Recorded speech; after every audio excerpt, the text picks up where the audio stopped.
British Army in the 1850s had a form for everything. There were forms for rations, forms for ammunition, forms for the condition of horses, forms for the condition of boots, and, this is the part where historians tend to stop, set down their coffee and stare at the ceiling for a moment, forms for the condition of men. Specifically, the intimate condition of men.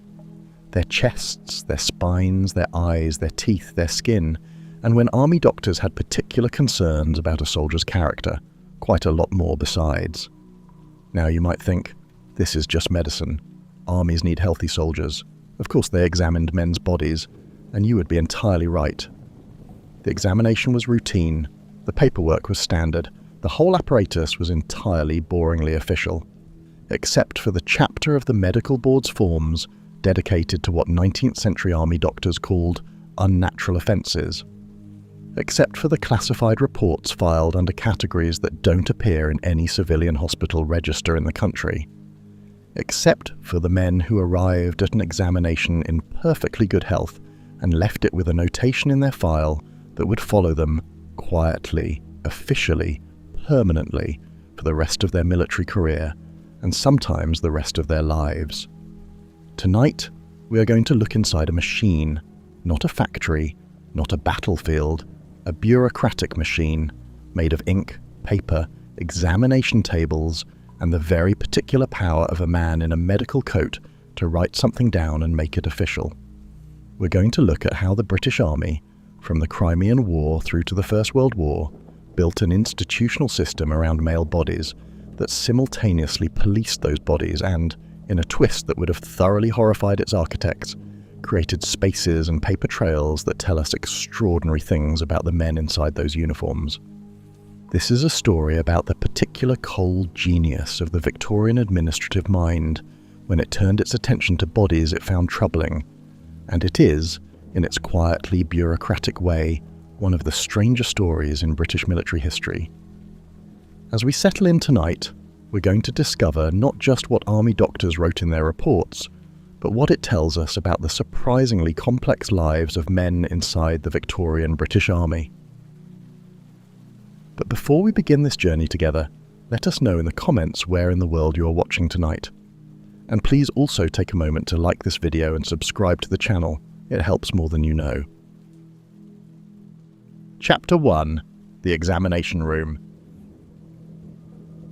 You are standing outside a low stone building somewhere in the south of England, 1856.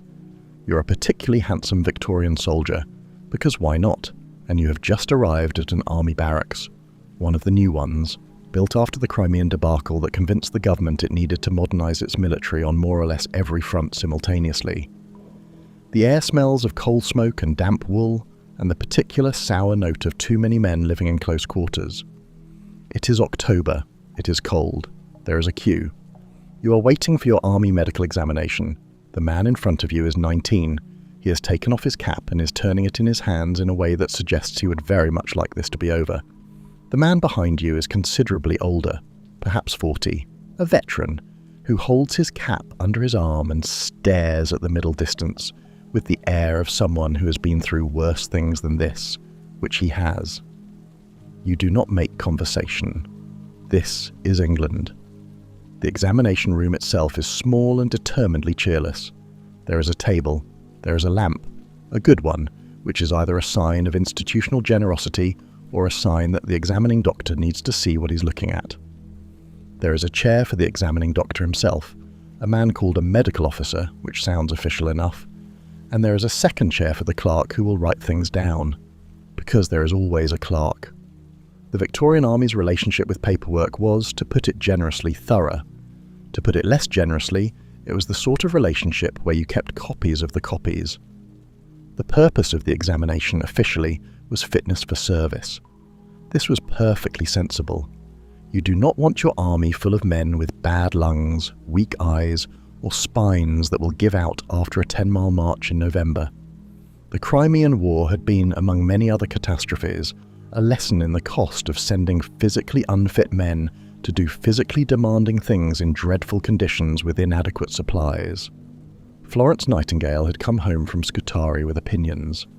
The Army Medical Department had come home with a burning desire to be seen to be doing something differently.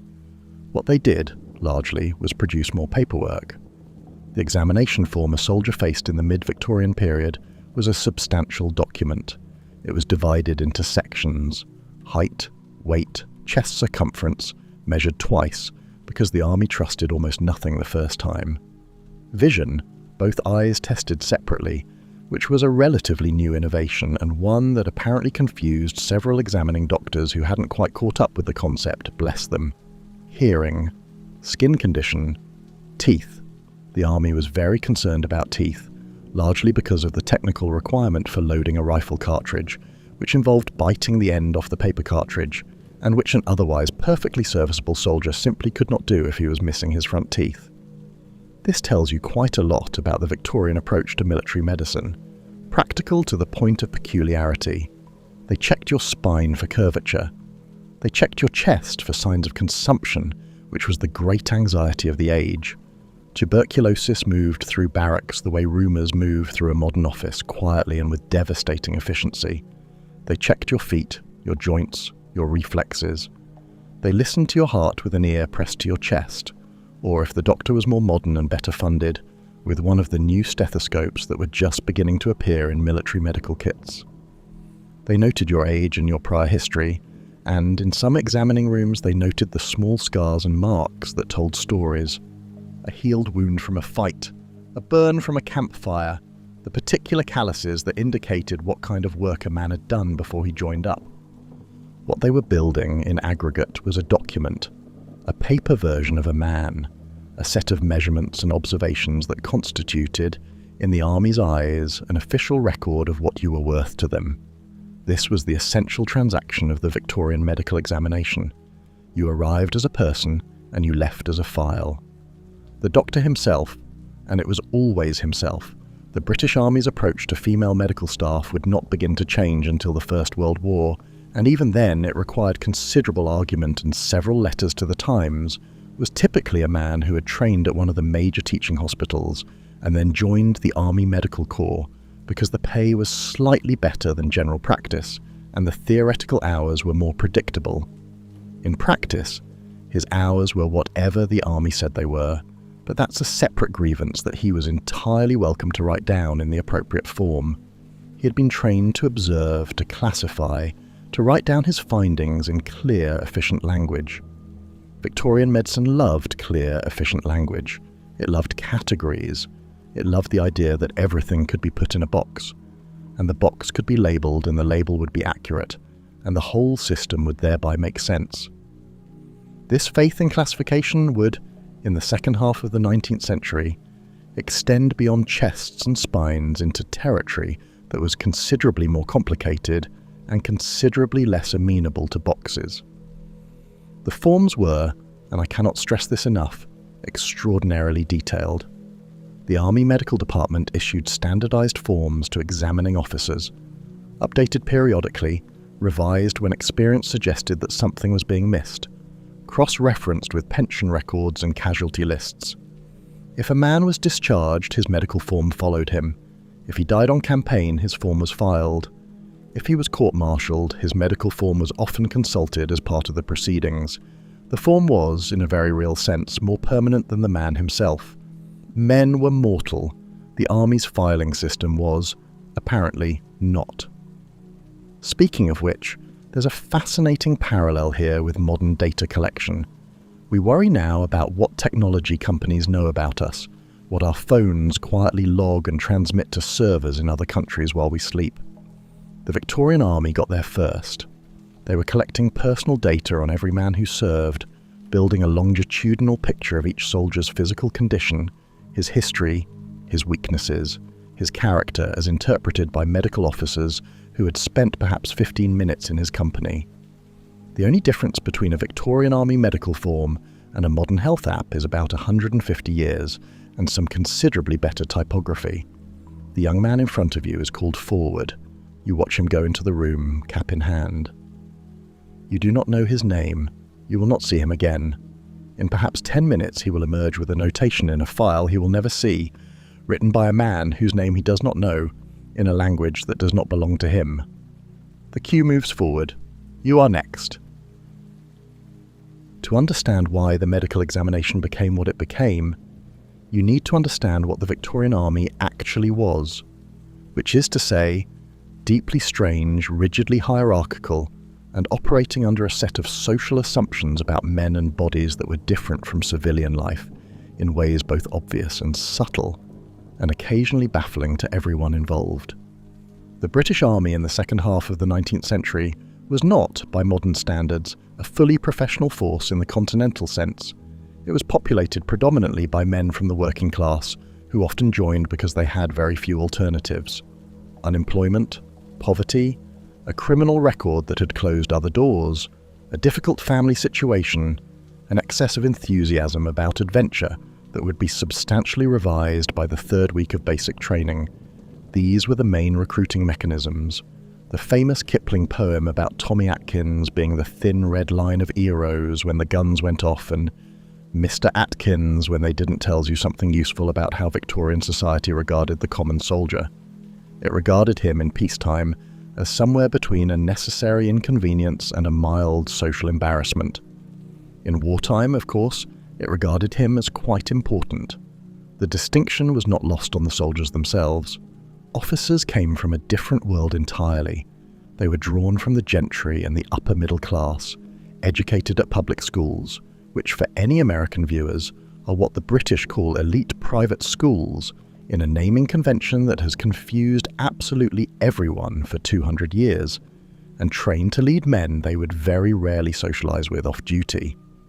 The relationship between an officer and his men was intensely hierarchical, but also, in its way, intensely intimate.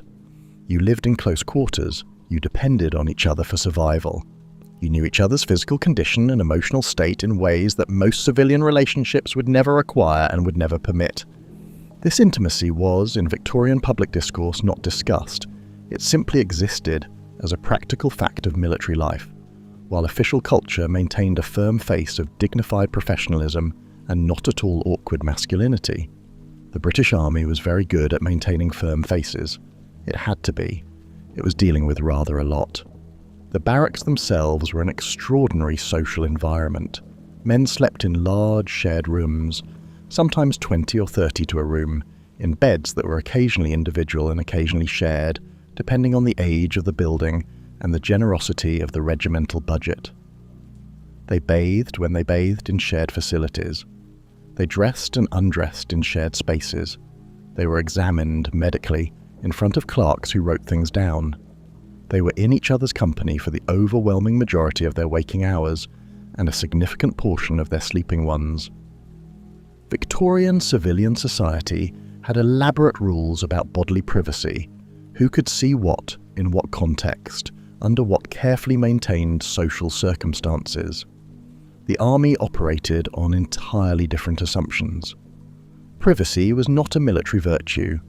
Close quarters was the reality. The body was an instrument of service to be maintained, inspected, and reported on as necessary. A soldier's body belonged, in a very practical sense, to the regiment. There was also, if we are being accurate, a significant culture of what the Victorians called physical culture in the army. Physical training was formalised from the 1860s onwards: gymnastics, military drill, swimming where facilities allowed, the particular muscular excellence that the army considered both militarily useful and morally improving. There was a not entirely subtle belief among military theorists of the period that physical fitness and moral character were linked, that a strong body indicated a sound mind, that the kind of man who kept himself in good physical condition was the kind of man the army wanted. Thomas Hughes had written Tom Brown's School Days in 1857, and the muscular Christianity it described, physical vigour as a spiritual virtue, was percolating through the officer class with impressive efficiency. The army also had, by the mid-Victorian period, a significant problem with what it called vice. This was a broad category that included everything from excessive drinking, a constant and genuinely serious issue in an institution where alcohol was cheap, available, and one of the few recreational options that could be conducted sitting down, to gambling, to the particular variety of vice that the army referred to, in its official documents, as unnatural. The word had a specific legal meaning in Victorian England, reinforced by the 1861 Offences Against the Person Act, and then, more severely, by the 1885 Criminal Law Amendment Act, which was the legislation that would later be used against Oscar Wilde. In the Army's application, unnatural meant sexual conduct between men. The Army's approach to this was not, as you might naively hope, to look the other way or to leave well enough alone. The Army's approach was to document it, to create systems for identifying it, reporting it, and dealing with it officially. To treat it, in other words, like any other disciplinary matter, which meant forms, reports, medical boards, and files. Here is where it gets interesting, because the Army, in deciding to institutionalize its response to suspected same-sex behavior, created a system that required detailed physical documentation of the very thing it was trying to eliminate. Army doctors were asked to examine men's bodies for evidence. They were asked to write down what they found. They were asked to classify and categorize. And all of that classification and categorization, the very bureaucratic apparatus designed to police and punish, produced a paper trail that is now, 150 years later, one of the most detailed records we have of how Victorian institutions thought about male bodies, intimacy, and the management of close-quarters male life. The Army's attempt to stamp something out accidentally created an archive of extraordinary richness, which is, in a very Victorian way, exactly the kind of thing that happens when you let the administrative mind loose on human complexity. Chapter 3.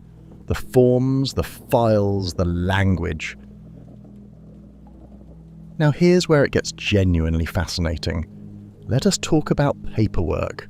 I appreciate that this is not traditionally considered a thrilling subject, but bear with me, because the paperwork in question is remarkable. From the 1860s onwards, the Army Medical Department maintained specific guidance for examining officers on what were officially termed offences against decency. The language in these documents is a masterclass in Victorian institutional euphemism, that very particular style of writing that manages to be simultaneously clinical, evasive, and somehow more unsettling for its coldness than anything more direct would have been. The examining doctor, confronted with a case he suspected fell into this category, was instructed to conduct what the forms termed an inspection for physical indicia. This phrase, physical indicia, is worth pausing on. It means, in plain language, physical signs, physical evidence, evidence on the body of something the doctor was looking for. The forms listed what to look for. They described, in the calm, measured language of medical observation, the specific physical characteristics the examining doctor was supposed to document and note in his report. I'm going to spare you the details, largely because this is a sleep story and we have standards, but also because the details are, even by Victorian standards, rather uncomfortable reading. The point is not the specifics, but the principle. Here was an institution that had created a formal, official medical system for examining men's bodies for evidence of their private conduct, with forms, and a clerk writing it down, and copies filed in triplicate. The language used in these reports was extraordinary and deserves its own attention. Men were not accused or suspected in direct terms. That would have been too stark, too actionable, potentially embarrassing if the officer in question turned out to be entirely innocent and had friends in the regiment. Instead, they were described using medical terminology that performed certainty while maintaining official deniability. A man might be noted as displaying constitutional characteristics inconsistent with sustained military service. He might be recorded as showing evidence of habitual disposition contrary to regulations.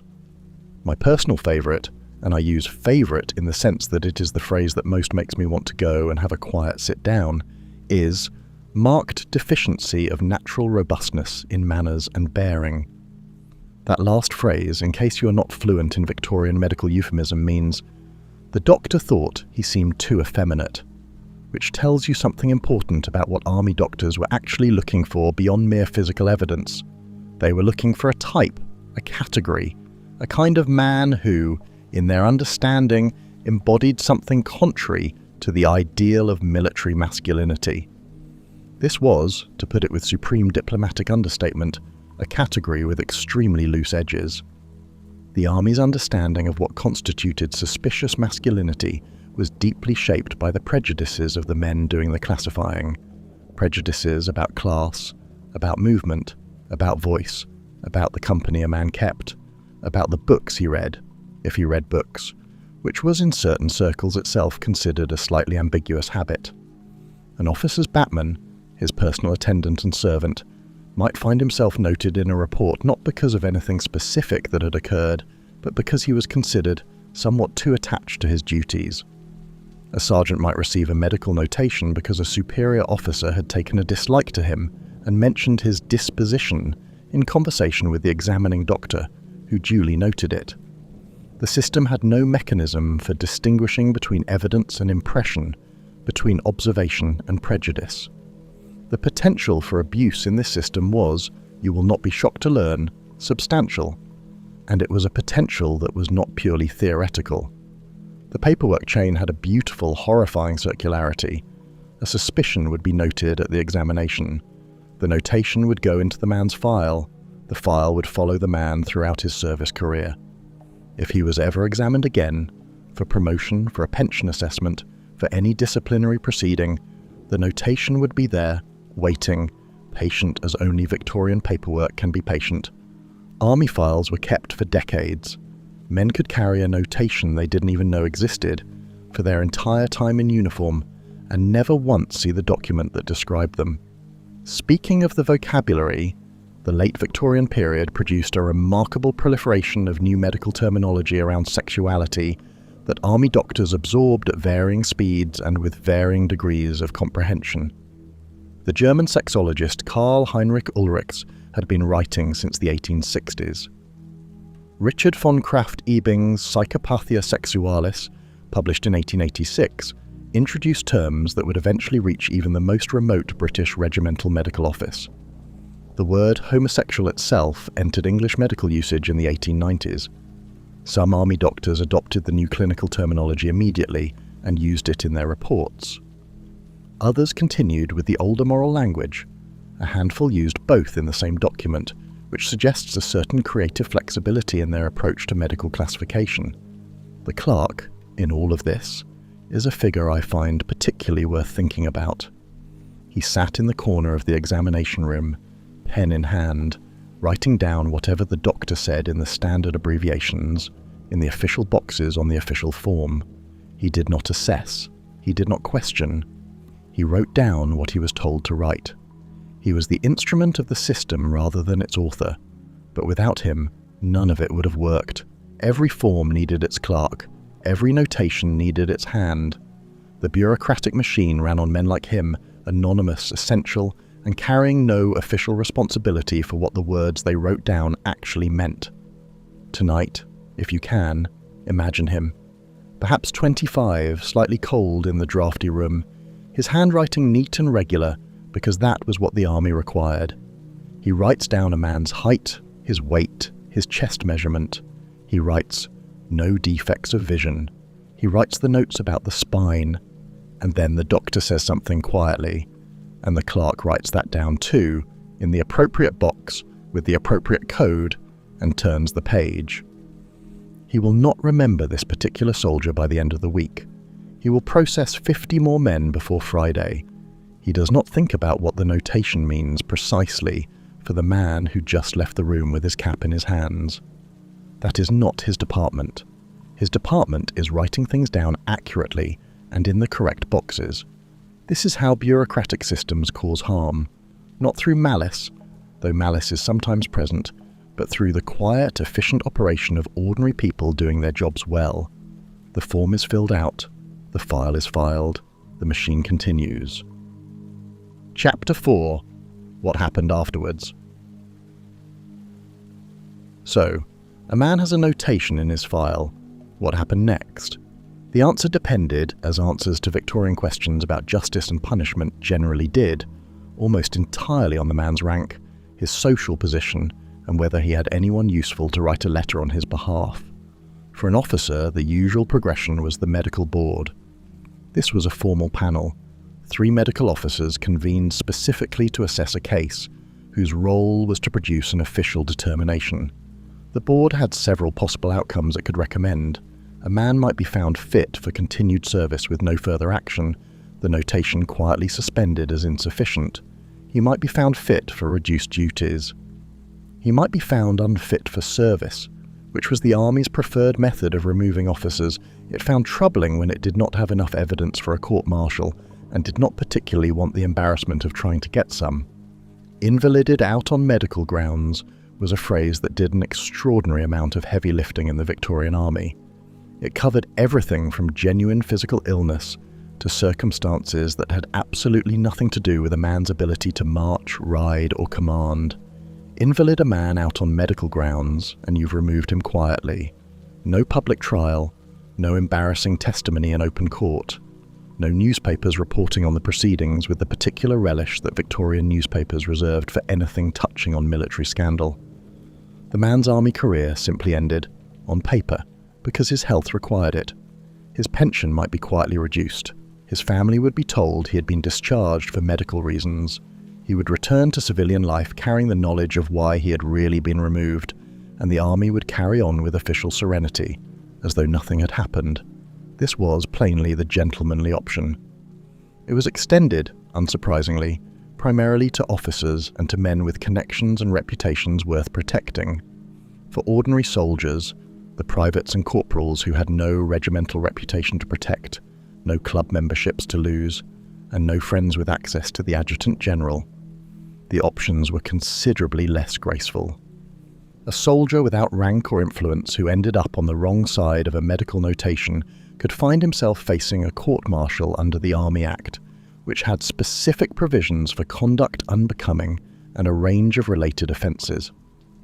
The evidentiary standard for these courts was, by any modern standard, deeply unimpressive. A medical officer's testimony about what he had observed or noted in an examination carried significant weight. The medical form itself could be introduced as evidence. The accused had limited rights of cross-examination and very limited access to anything resembling independent legal representation. The sentencing could be severe: hard labour, dishonourable discharge, prison, the loss of everything a man had built in his service career, his seniority, his pension entitlement, his character reference, his standing in the world, all of it gone on the basis of a report written in a cold room by a man who had examined him for perhaps 20 minutes. There is a particular case that historians of this period return to, not identified by name in many accessible records, which is itself significant, but whose file survives in the National Archives. It involves a private in a line regiment in the 1870s, a young man of 22, whose medical examination produced a notation, which produced a medical board, which produced a court-martial, which produced a sentence of 2 years hard labour. The entire process from initial examination to sentencing took 11 days. 11 days!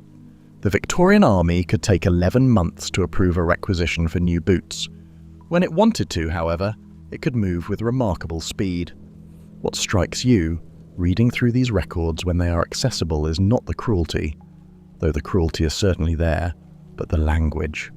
The forms, the medical reports, the court-martial proceedings, they are all written in the same calm, measured, official register. There is no anger in them. There is no expressed disgust.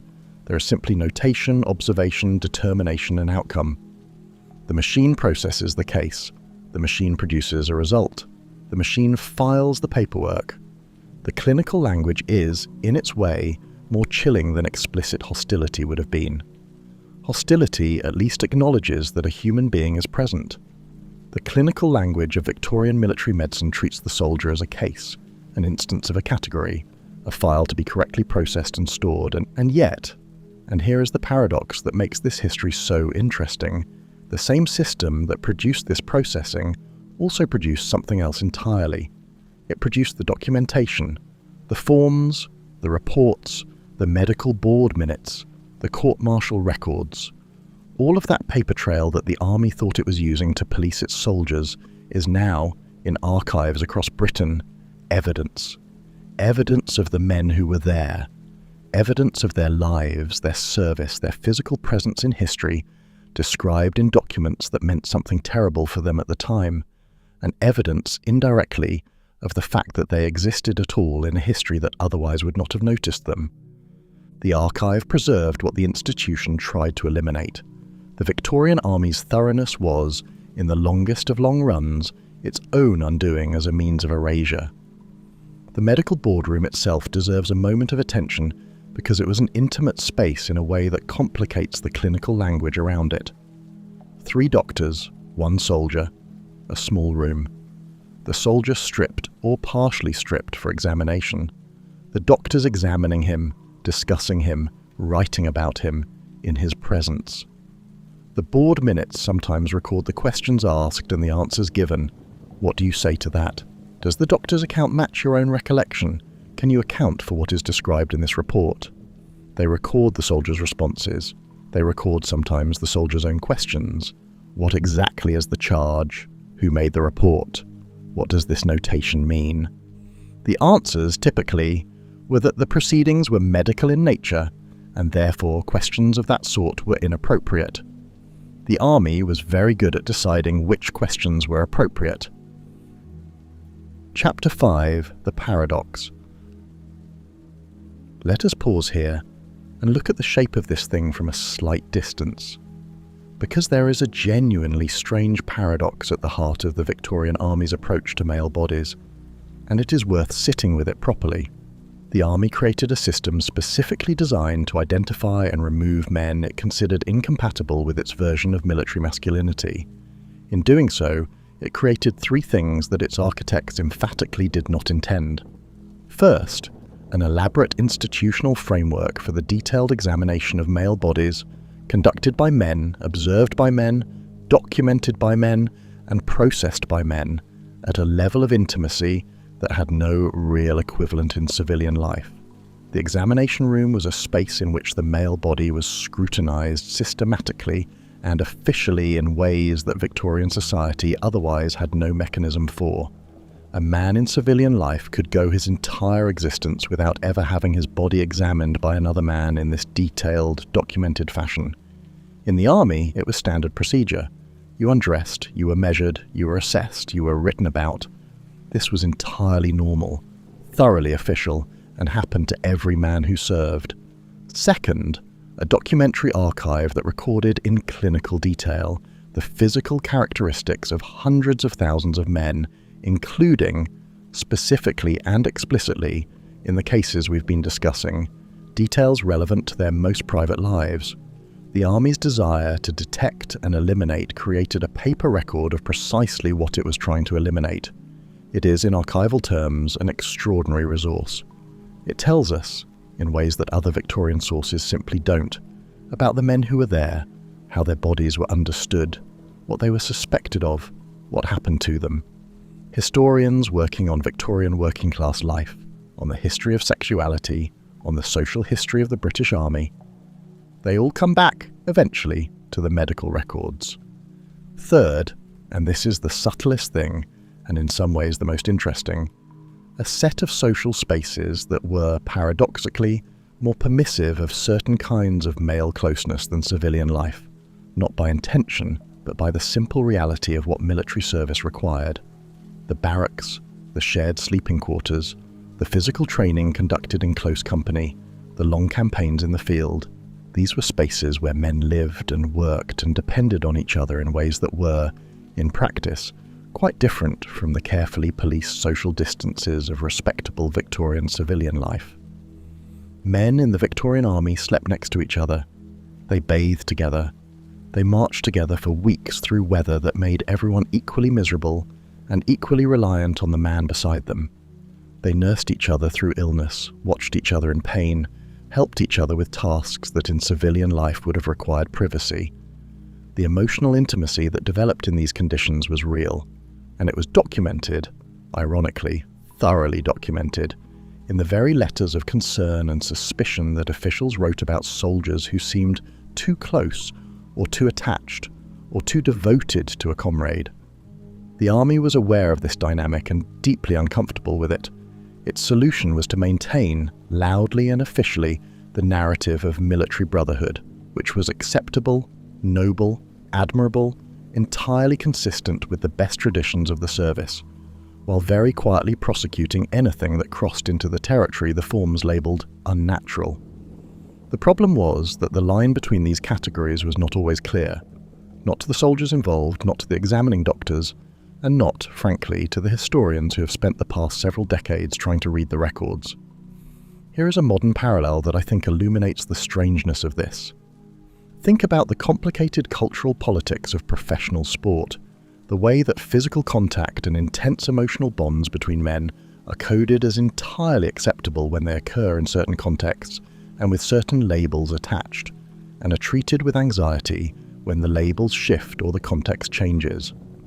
The codes change over time. The underlying tension, how close can men be, in what circumstances, and what does that closeness mean, is not new. It has been a feature of institutions built around male bodies for a very long time.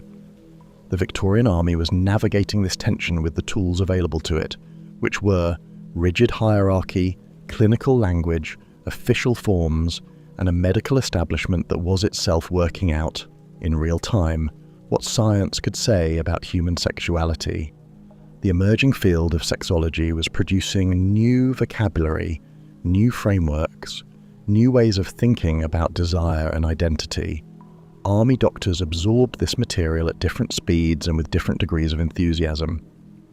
Some of the more sophisticated medical board reports from the 1890s onwards show a familiarity with the clinical literature that suggests their authors were keeping up with the journals. This did not make the system kinder, it made it more elaborate. What is worth noting, and what is too often missed in accounts of this period, is that the soldiers themselves were not passive in all of this.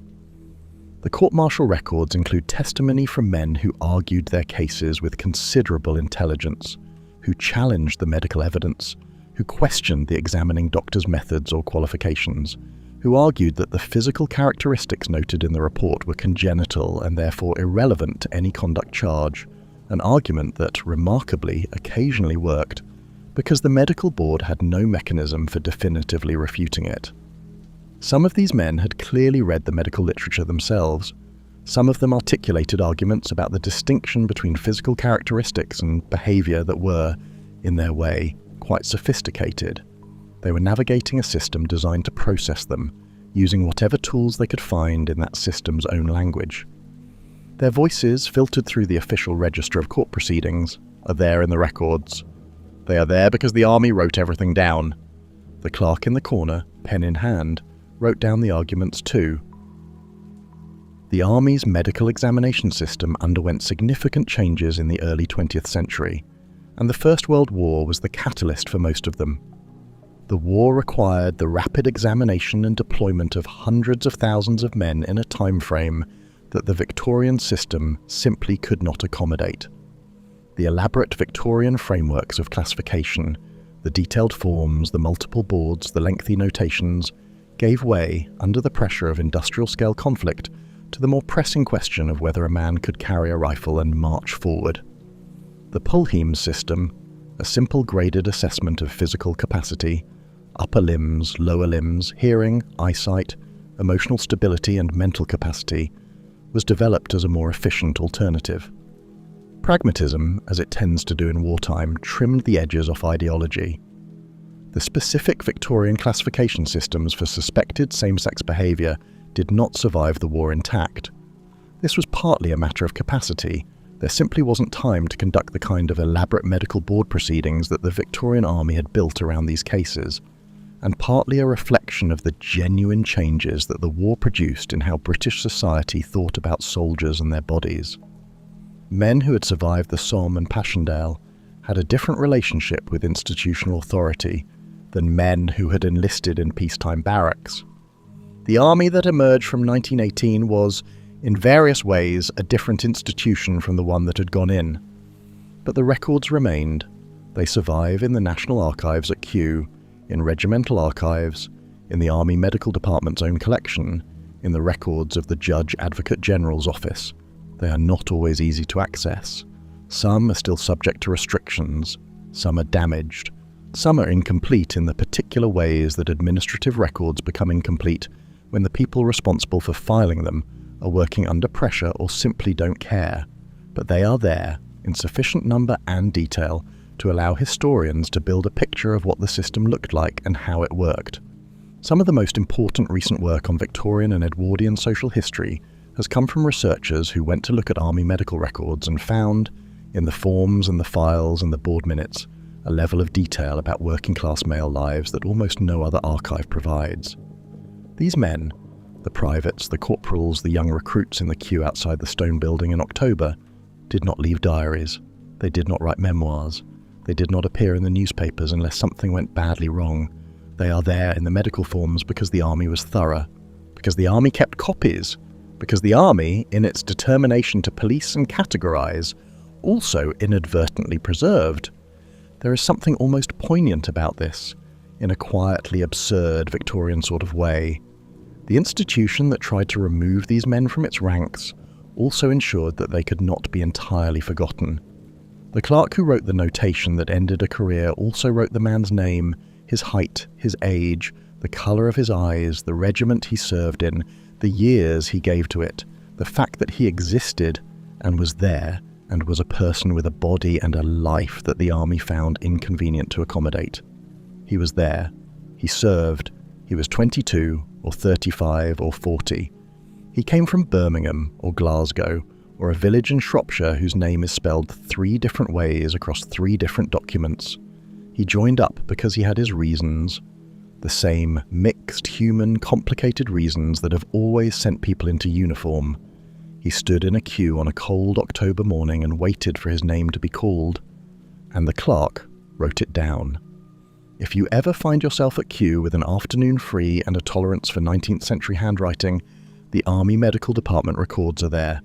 They will not be the easiest afternoon you have ever spent in an archive, but they will, I promise you, change how you think about Victorian England, about the British Army, about bureaucracy, about the extraordinary persistence of ordinary human lives in the face of systems designed, and failing in the end, to erase them. As our journey through the British Army's extraordinary medical archive concludes tonight, we're reminded that the past is far from dusty and dull. It's a vibrant, often surprising, and always intriguing tapestry, woven with human ingenuity, resilience, and the occasional ancient mystery that still makes us wonder. Did you know that we've turned this story into a PDF storybook that you can download for absolutely nothing? It's got the full tale, all the eye-catching images, and the historical sources for when someone inevitably goes, "That can't possibly be true." Perfect for reading without the blue light keeping you awake. See comments for details. Until our next archaeological adventure together, this is the Sleeping Archaeologist, encouraging you to remain curious about the incredible tales still waiting to be discovered beneath our feet. Sweet dreams, fellow explorers. Don't forget to subscribe to the channel, and may your rest be filled with wonder at the remarkable tapestry of human history. But for now, stay tuned, as we have a bonus story coming right up, read especially for you by our guest narrator. Thank you for having me here. What a wonderful channel. Our next story is The Templars' Last Stand, Building God's Kingdom in Ethiopia. Hope you like it. Let's talk about the Knights Templar. History and a whole lot of airport thriller novels have painted a very specific picture. You know the one. Pious, stoic warrior monks in white mantles, staring grimly into the middle distance, probably contemplating both the Holy Land and the shocking interest rates on their latest loan to a desperate duke. They were the world's first multinational corporation, a medieval mashup of Blackwater, Goldman Sachs, and a very, very exclusive monastic order. They were powerful, they were secretive, and then, on a particularly unlucky Friday the 13th in 1307, they were gone. Poof. Vanished from the historical stage as if a French king with a serious debt problem waved a magic wand. The official story is tidy. They were rounded up, tortured into confessions of heresy, and disbanded. Their assets were seized. Their Grand Master was slow roasted over fire in Paris, and the survivors just sort of melted away into other orders or the general population. It's a neat, convenient ending. A bit too neat. It's the historical equivalent of a TV show getting canceled mid-season, and the writers hastily throwing together a finale where a key character just moves to another tone. It leaves you wondering what really happened to the rest of that vast, disciplined, and resourceful organization. Popular culture would have you believe they sailed to North America with the Holy Grail, or started a secret society that runs the world from a bunker under a deli. But that's all a bit much. The truth, as is often the case, is both simpler and infinitely more incredible. The accepted narrative of their clean disappearance was completely wrong. Tonight, you are one of those survivors. The year is 1320, and you are not shivering in a damp Scottish castle or hiding in a Portuguese fishing village. You are standing under the immense, unforgiving blue of an African sky, the highland air thin and sharp in your lungs, dust the color of ochre clinging to your worn leather boots. You are a Knight Templar, a master stonemason, and an exile. You are thousands of miles from the world you knew, in the ancient Christian kingdom of Ethiopia. You are here on a mission not of conquest, but of preservation. You are here to build a new Jerusalem, not on a hill, but down into the living rock of the earth itself. And you and your brothers are the Templars' last, greatest secret. Your proof, your historical receipts, are not buried in a crypt or written on a secret scroll. They are the size of cathedrals, because the asterisk are asterisk cathedrals. They are the rock-hewn churches of Lalibela, carved, not built, subtracted from the earth, not added to it. An entire complex of monolithic churches, chapels, and tunnels, all painstakingly chiseled from a single massive piece of volcanic stone. And within their design, the fingerprints are undeniable. You see it in the Greco-Roman cross floor plan of Beit Medhain Alem, a perfect echo of European cathedral design. You see it in the distinctive shape of the windows, and you certainly see it in the small, almost hidden Templar crosses carved into the rock, a subtle signature left for those who knew what to look for. Finding this level of European architectural sophistication here, in this remote part of Africa, at this specific time, is like finding a perfectly preserved Roman chariot in the middle of the Amazon rainforest. It's so out of place, so specific in its execution, that it doesn't just ask a question. It screams an answer. This discovery, or rather, this compelling architectural evidence, coupled with centuries of local legend, reveals something extraordinary about the reach and resilience of medieval people. As we settle in tonight, we're going to uncover not just what archaeologists and historians suspect, but what it tells us about the surprisingly relatable lives of people who lived in the Ethiopian highlands in the 14th century. Now dim the lights and prepare to discover why this story will change how you think about the Knights Templar. Before the heat and the dust, there was the damp chill of a Parisian autumn. You remember it with a clarity that still feels like a fresh wound. You are in the Paris Temple, the Order's headquarters. It's less a monastery and more a fortified city-state within the city. The walls are thick, the coffers are full, and life, for you, is one of order, discipline, and profound purpose. You are not just a warrior. You are a craftsman. Your hands, calloused from both the sword and the chisel, understand the language of stone. You know how to read its grain, how to coax a perfect arch from a stubborn block of limestone. You are part of an army of builders, financiers, and soldiers who answer to no king, only to the Pope. You believe, with the simple, unshakable faith of your era, that you are doing God's work. Your days follow a rhythm as predictable as the rising sun. Lauds at dawn, the cool stone of the chapel floor against your knees, the simple meal of bread and watered wine. Then, the work. You might be overseeing the accounts, using the complex financial systems your order invented a kind of proto-banking that made you indispensable to the crowned heads of Europe. Or you might be in the workshops, drafting plans for a new preceptory in the countryside, your fingers smudged with charcoal as you sketch out the precise geometry of a vaulted ceiling. There is a comforting certainty to it all. You are a cog in a vast, holy machine, a machine that has run for nearly 200 years. You have wealth, but you own nothing. You have power, but you live ascetically. It is a paradox you have long accepted. The order is everything. Then comes the dawn of Friday, October 13th, 1307. The date will, for centuries to come, be a synonym for bad luck, and you are about to understand why on a deeply personal level. The morning is unremarkable until it isn't. The shouting begins outside the gates. Not the usual clamor of the city, but something organized, sharp, and hostile. The heavy timber doors groan under the impact of a battering ram. This isn't a mob. This is the king's men. King Philip IV of France, a man whose kingdom is deeply, catastrophically in debt to your order. It's the medieval equivalent of your bank manager showing up at your door with a SWAT team because he'd rather not pay his mortgage. Confusion reigns. Then betrayal, cold and sharp as a dagger. You and your brothers are arrested not for debt, but for heresy. The charges are a grotesque fiction, a laundry list of blasphemies cooked up by men desperate to justify the greatest asset seizure in history. Worshipping a bearded head, denying Christ, spitting on the cross. It's absurd, but absurdity is a weak shield against armed men with a royal warrant. You are dragged from your home, the place you thought was an impregnable fortress, and thrown into a dungeon that smells of mildew and despair. The days that follow blur into a nightmare. You hear the screams of your brothers from other cells. The king's torturers are experts in their grim trade, and they are relentless.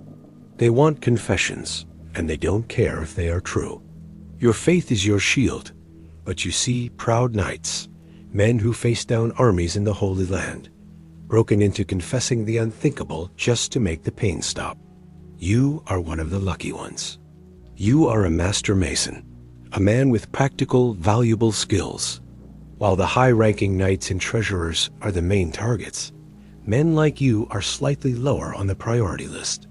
In the chaos, a small group of you are moved to a provincial prison, away from the intense scrutiny of Paris. It is here, in the quiet desperation of a provincial jail, that the whispers begin. Whispers of an escape plan. The order is shattered, but it is not yet dead. Its network, built over centuries, is vast. A friendly guard, a boatman paid in silver you didn't even know your provincial commander had hidden away. The plan is insane. Flee France. Flee Europe entirely. But where do you go? North to Scotland, where the king is excommunicated and ignores papal bulls? West to Portugal, where the king is sympathetic? These are the obvious choices, the places Philip's agents will surely look. But there is another option, a story told in hushed tones within the inner circles of the order, a legend of a lost Christian kingdom, hidden south of the Muslim world, beyond the great desert. A place descended from King Solomon and the Queen of Sheba, a land that held its faith against all odds for 1,000 years. A kingdom that was rumored to be the true resting place of the most sacred relic of all, the Ark of the Covenant. It was a tale that sounded like fantasy, a preposterous gamble. But what other choices do you have? Wait for the inevitable show trial and the stake? You and a handful of others, a few knights, a fellow mason, and a navigator from the port at La Rochelle, who knows the African coast, make your choice. You choose the impossible. The escape itself is a messy, terrifying affair. A moonless night, a bribed guard who looks the other way, the cold shock of river water as you slip out through a sewer grate. You are no longer a proud knight of a holy order. You are a fugitive. You trade your white mantle for the rough-spun wool of a peasant. The distinctive cross on your tunic is cut away, leaving a faded shadow on the cloth, a ghost of your former life. You travel by night, sleeping in barns and forests by day, always moving south. Every stranger's glance feels like an accusation. Every church bell sounds like an alarm. You make it to La Rochelle, the Templar-controlled port on the Atlantic. The fleet is mostly seized, but not all of it. A few ships, small, sturdy merchant cogs, are still under the command of loyal men. Your small band slips aboard one of them, hidden among barrels of wine and salted fish.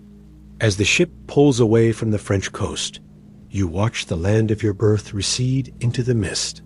You have lost everything: your home, your purpose, your brothers, your very name. All you have left is a desperate hope and a set of skills that you pray will be of use wherever you are going.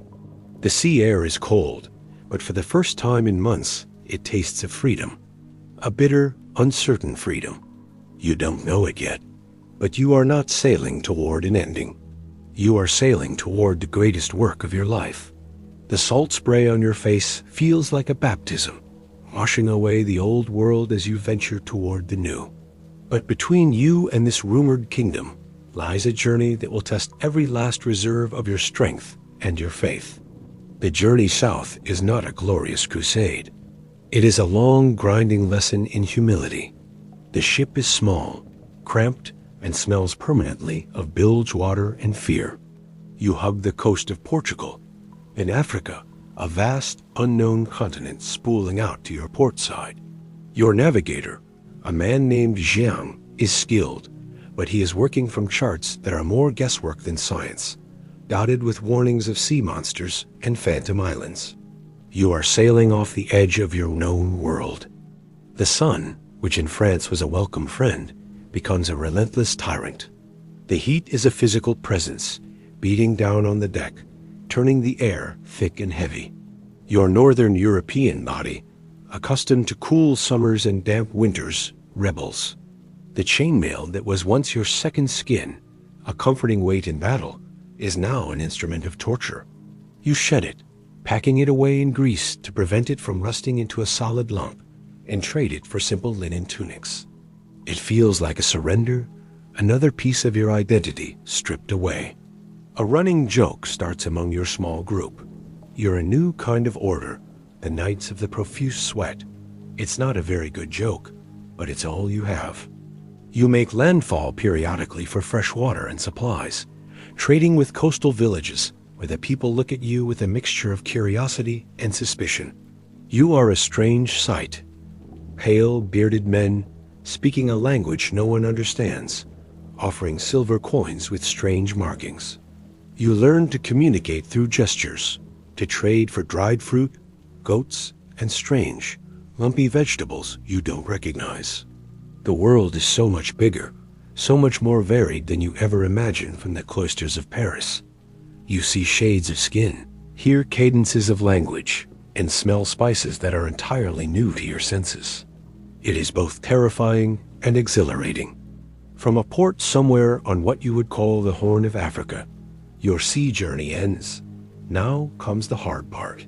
The rumors you followed spoke of a Christian kingdom in the highlands, a mountainous region far from the coast. To get there, you must travel overland, through territory controlled by Muslim sultanates, who are unlikely to welcome a group of armed European Christians, no matter how bedraggled. You trade what little you have left for camels, and the services of a guide, a wiry, skeptical man who communicates in a pidgin of Arabic and gestures. The landscape is like nothing you have ever seen. You leave the humid coast behind and enter a world of rock and dust. The days are scorching, the nights shockingly cold. You learn the slow, swaying rhythm of the camel, a creature you find both absurd and magnificent. You learn to wrap your face against the sand and to ration water with a discipline that would make your old quartermasters proud. You are no longer a knight or a mason. You are simply a survivor, a man reduced to the basic elements of existence, walking, drinking, eating, and sleeping under a dome of stars so bright and numerous it feels like you could reach up and tear a handful from the sky. Your guide leads you on paths that are little more than goat tracks, avoiding the main caravan routes. You are contraband, a secret to be smuggled through this land. There are moments of staggering beauty, a sudden hidden oasis, green and vibrant in the middle of the desolation. A canyon carved by a long-dead river, its walls painted in a dozen shades of red and orange by the setting sun. there are also moments of sheer terror. A tense encounter with a band of armed nomads, diffused only by your guide's quick words and the payment of a few precious silver coins. A sandstorm that descends with terrifying speed, blotting out the sun and forcing you to huddle behind your camels, the world reduced to a howling, stinging chaos. Through it all, your faith is your anchor. You perform your daily offices, your prayers whispered into the vast, indifferent emptiness of the desert. Your belief system, once housed in magnificent stone cathedrals, is now portable, contained entirely within the confines of your own heart. You begin to understand faith in a new way, stripped of all its ritual and grandeur. It is no longer about the soaring arch or the stained glass window. It's about putting one foot in front of the other, trusting in a God who feels both impossibly distant and intimately present in every grain of sand and every star in the sky. After months of travel that feel like years, the landscape begins to change. The flat, arid plains give way to foothills, then to mountains. The air grows cooler, thinner. You see signs of cultivation, terraced fields clinging to the sides of steep valleys. You have arrived. You are in the Ethiopian highlands, the legendary kingdom of Prester John, the mythical Christian king your comrades in Europe spoke of in reverent whispers. Your guide leaves you at the edge of a small village, his job done.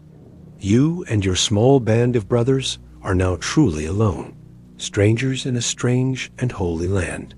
You don't know if you will be welcomed as fellow Christians or rejected as foreign heretics. All you know is that you can run no further. Your journey has ended, and a new, even more uncertain one, is about to begin. The first thing that strikes you about the highlands is the sky. It's a shade of blue you've never seen before, a deep, luminous cobalt that seems to go on forever. The air is crisp and clean, a welcome relief after the oppressive heat of the lowlands. You are at the roof of Africa, and the world feels new, raw, and ancient all at once. The people of this land, the Amhara, are welcoming but cautious. They have a proud, ancient lineage, and they look upon you and your sunburnt, pale-skinned companions with a deep curiosity. You quickly realize that this is a Christian kingdom, but not as you know it. The priests, dressed in white turbans and colorful embroidered robes, carry ornate silver crosses of a design that is alien to you. The language of their liturgy is Ge'ez, an ancient tongue that sounds nothing like the Latin you are used to. Their churches are not the soaring Gothic structures of France, but ancient, solid buildings, some partially carved into the rock, adorned with vibrant paintings of dark-skinned saints and angels. They follow a different calendar, celebrate different saints, and hold theological beliefs that would get you branded a heretic back home. They are Coptic Christians, their faith tracing its roots back to the very dawn of the religion, long before the schisms that divided your own church. It's a profound culture shock. You are a guest here, and a humble one at that. You are not a conqueror, not a crusader. You are a refugee with a very particular, and as it turns out, very valuable set of skills. You and your fellow mason, a man named Gillam, begin to demonstrate your craft. You start small, helping to repair a wall in a local monastery, dressing the stone with a precision and speed that amazes the local craftsmen. Your knowledge of geometry, of weight distribution, of the secrets of the arch and the buttress is a form of universal language. A perfect right angle is a perfect right angle in any culture. Word of the foreign masons with strange skills travels quickly through the intricate network of monasteries that dot the highlands. Eventually, it reaches the ears of the king himself, Emperor Amda Sianai. He is a powerful ruler, a devout Christian, and a man deeply concerned with the legacy of his kingdom. You are summoned to the royal court, a traveling encampment of thousands of tents, a mobile capital that moves with the seasons. Standing before the emperor is a nerve-wracking experience. He sits on a carved wooden throne, surrounded by his priests and nobles. He questions you through an interpreter, his eyes sharp and intelligent. Who are you? Where do you come from? Why are you here? You tell a carefully edited version of your story. You are pilgrims from a distant Christian land to the north, men of a holy order that was unjustly destroyed by a greedy king. You have come seeking refuge among fellow believers. You do not use the name Templar. That name is a death sentence. But you speak of your devotion to God and your skill in building for His glory. It is your skill that saves you. The Emperor is intrigued. He has heard the stories of the great cathedrals of Europe, and he sees in you and Gilham a chance to create something magnificent, a testament to the power and endurance of Ethiopian Christianity. He takes you to a place called Lalibela. It is not a city, but a small town already home to a cluster of extraordinary churches. But the current king has a vision inspired by his 12th century predecessor, King Lalibela, who, according to legend, was commanded by God in a dream to build a new Jerusalem in Ethiopia. The original project was started, but the grandest vision was yet to be realized. The emperor wants to complete it. He wants to create a holy city, a pilgrimage site that will rival any in the world. He shows you the site. It is not a quarry of cut stone blocks. It is a vast sloping shelf of soft, reddish volcanic rock. The plan is not to build up, but to carve down, to excavate cathedrals from the living stone of the earth, leaving them as monolithic sculptures connected by tunnels and passages. It is a project of breathtaking ambition, an engineering challenge that borders on the impossible. To you, a man who has spent his life working with stone, it is the most terrifying and exhilarating proposal you have ever heard. This is not just construction. This is a form of prayer in 3 dimensions. The emperor asks if it can be done. You look at Gilham, and in his eyes, you see the same mixture of terror and awe that you feel in your own heart. You look at the endless expanse of rock, then back at the waiting king. You take a breath, and you say yes. The work begins.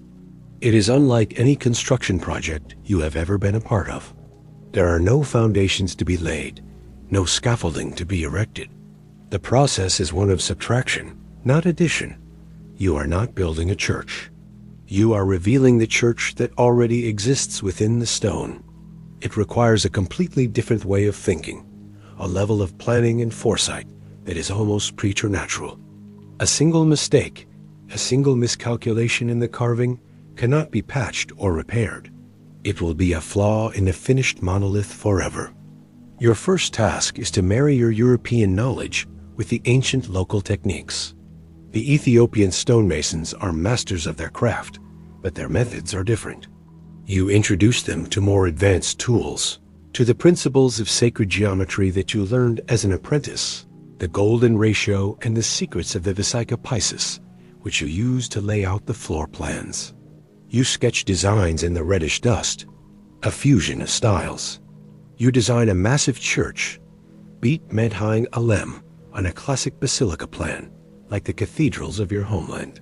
But its roof will be flat, its details carved with the patterns and motifs of Ethiopian art. It is a collaboration, a conversation between 2 different worlds, written in the language of stone. Your days fall into a new rhythm, one dictated by the sun and the stone. You rise before dawn, your prayers mingling with those of your Ethiopian co-workers. The air is filled with the rhythmic chip-chip-chip of hundreds of chisels and hammers, a constant percussive music. You are on the site from sunrise to sunset, your skin burned dark by the sun, your hands and arms coated in a fine red dust that gets into everything.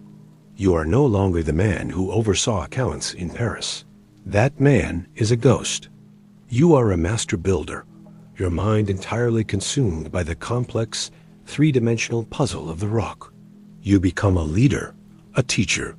You show the local masons how to create a perfect keystone arch, not by building it, but by carving away the negative space around it. You share your knowledge, and in return, you learn from them. You learn their chants, the work songs that create a communal rhythm for the hammering. You learn to eat their food, the spongy, sour bread called injera, which you use to scoop up spicy stews. You drink tej, a honey wine that is potent and sweet. Slowly, tentatively, you are becoming part of this place. But the past is never far away. At night, in the quiet of your small stone hut, the memories sometimes return.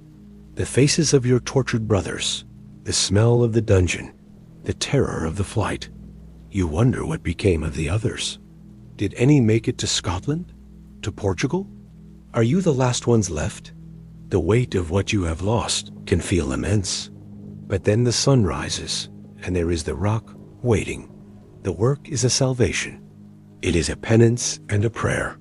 Every chip of stone removed is an act of creation, a defiant gesture against the forces that sought to destroy you. You are building a sanctuary, not just for the Ethiopian people, but for your own wounded soul. You and your small band of Templars leave your mark, but you do it subtly. You are not conquerors here to impose your culture. You are guests, sharing your knowledge. But you leave clues, quiet signatures in the stone. One afternoon, while carving a decorative panel inside a dark passage, you chisel the familiar shape of a Templar crossed two arms of equal length, flaring at the ends. It is small, hidden, not part of the main design.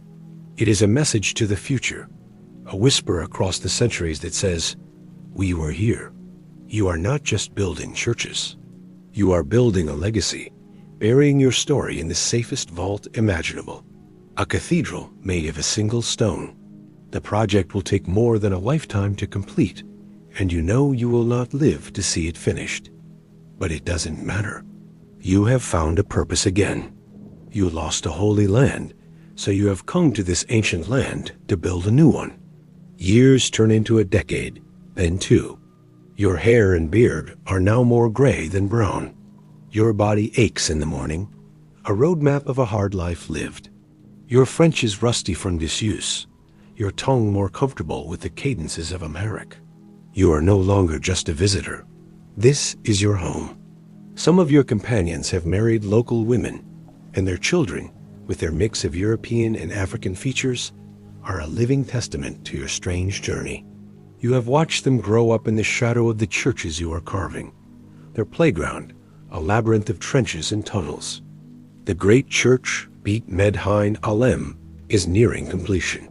Standing in the deep trench that surrounds it, looking up at its massive, pillared form, you feel a sense of awe that silences the constant chatter of your own mind. It is a magnificent, impossible thing, a building that seems to have been born directly from the will of God. You have helped create something that will endure for 1,000 years, a monument to a faith that crosses oceans and continents. You have poured all your knowledge, your grief, and your hope into this rock. You have become a respected elder in the community of Lalibela. The locals call you by an Ethiopian name. They know your story, in its broadest strokes, that you are a holy man from a distant land. They don't know the name Templar, but they understand the concept of exile and faith. You occasionally act as an advisor to the local priests and nobles, your knowledge of the wider world, though decades out of date, still valuable. You have found a peace here that you thought you had lost forever. The ghosts of Paris still visit you in your dreams sometimes, but they are fainter now, their voices less accusatory. One day, a young priest, a man you have taught to read and write, asks you about the cross you sometimes sketch in the dirt, the one with the flared arms. He asks what it means. You look at his young, curious face, and for a moment, you consider telling him everything. The temple, the Crusades, King Philip, the betrayal, the whole long, bloody story. But you don't. That story belongs to another world, another lifetime. It is a burden you have carried for so long, and you have no wish to pass it on. Instead, you tell him it is a builder's mark, a symbol of the balance between the four corners of the earth and the central point of God. A sign of the order and faith required to create something beautiful and lasting from the chaos of the raw earth. He nods, accepting your answer. And in a way, it is the truest answer. Your identity as a Templar was taken from you, but your identity as a builder, a creator, could never be destroyed. It is what you brought with you to this place, and it is what you will leave behind. Your gaze drifts towards the most famous of the churches, Beit Georgis, the Church of St. George. It is a perfect, monolithic Greek cross, sunk deep into the earth, its roof flush with the surrounding ground level. It is the masterpiece of the entire complex, a triumph of engineering and artistry. You remember the day you helped lay out its dimensions, using ropes and stakes to trace the sacred geometry onto the surface of the rock before the first chisel ever fell. To get to its entrance, one has to descend through a long, winding trench, a symbolic journey downwards into the earth, into the tomb, before emerging into the holy space. It is a pilgrimage in miniature, and it occurs to you that your own life has been such a journey. You had to descend into the depths, into the dungeon, into exile, into the unknown, to be reborn here, in this sacred place. You lost your identity as a member of the most powerful order in Christendom, only to find a truer, simpler identity as a man who builds beautiful things for God. You are no longer a knight in a white mantle, but a mason covered in red dust. And you have never felt closer to your purpose.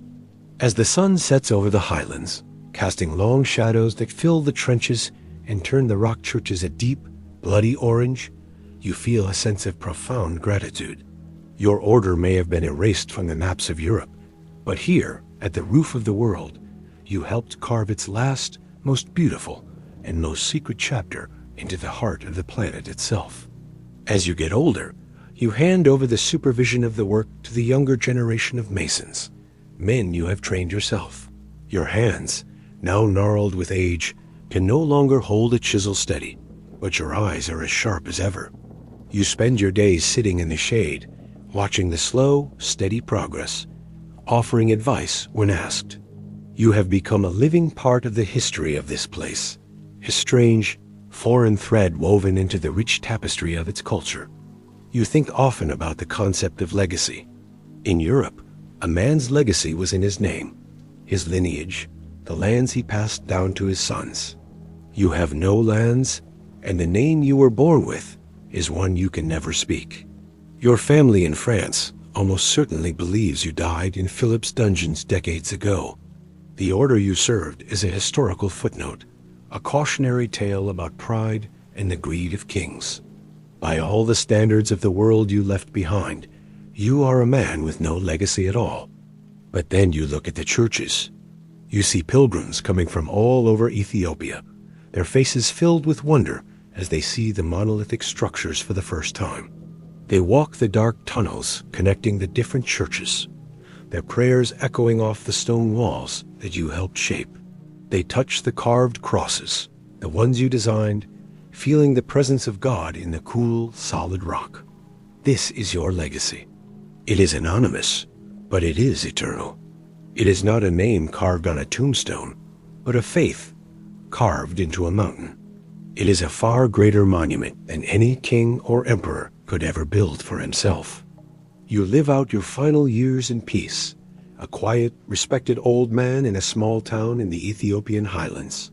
When you die, you are buried in the graveyard of the very church you helped create, your grave marked by a simple stone cross, one of many. There is no mention of France, no mention of the Knights Templar. To all who see it, it is simply the resting place of a holy builder who came from far away and devoted his life to the glory of God. And for centuries, your secret remains safe. The churches of Lalibela become one of the wonders of the world, a place of profound spirituality and architectural genius. Historians and travelers marvel at them, attributing their creation solely to the divine inspiration of King Lalibela and the skill of his Ethiopian craftsmen. They are not wrong, but they are missing a piece of the story. They don't see the subtle clues in the floor plans, the echoes of European Gothic design, the hidden crosses. They don't hear the whispers in the local legends, which speak of fair-skinned men in white who came from over the sea to help with the holy work. Your secret sleeps just as you do in the cool red earth. It waits for a new age, an age of archaeology and historical inquiry, for someone to look at the receipts you left behind and piece together the impossible, incredible truth of your journey. The story of how a small band of fugitive knights, stripped of everything they held dear, crossed the world and found their redemption not in battle, but in the patient, prayerful act of carving a new heaven into the earth. As our journey through the legend of Valabila's Templar architects concludes tonight, we're reminded that the past is far from dusty and dull. It's a vibrant, often surprising, and always intriguing tapestry woven with human ingenuity, resilience, and the occasional ancient mystery that still makes us wonder. This is the Sleeping Archaeologist, encouraging you to remain curious about the incredible tales still waiting to be discovered beneath our feet.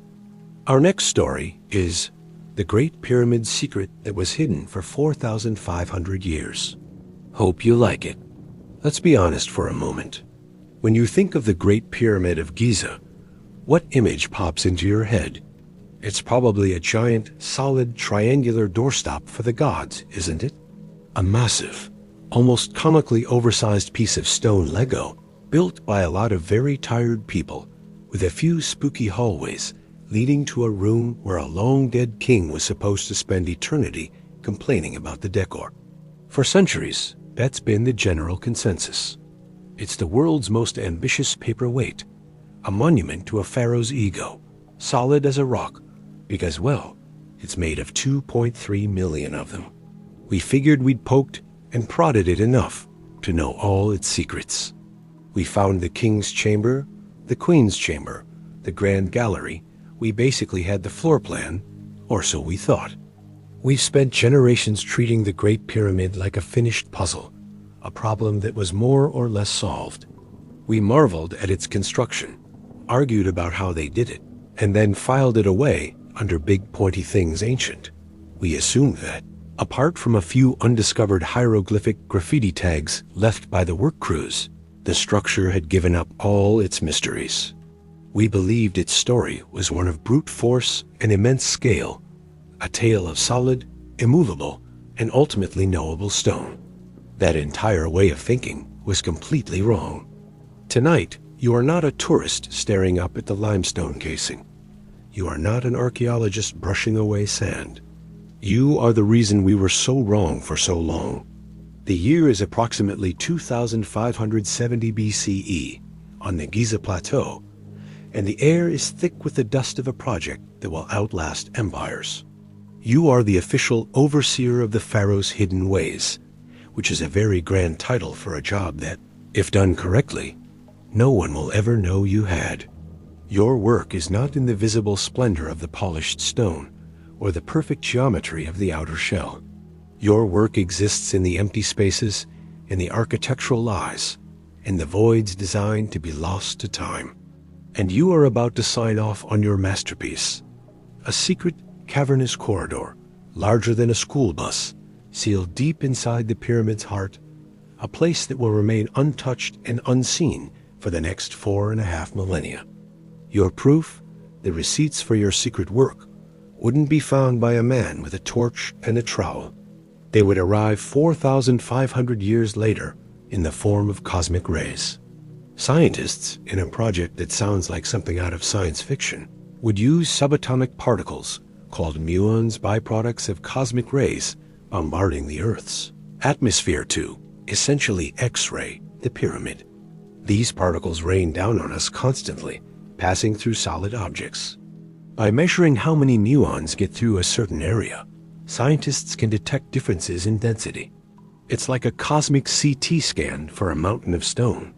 And when they pointed their detectors at the Great Pyramid, they found your work.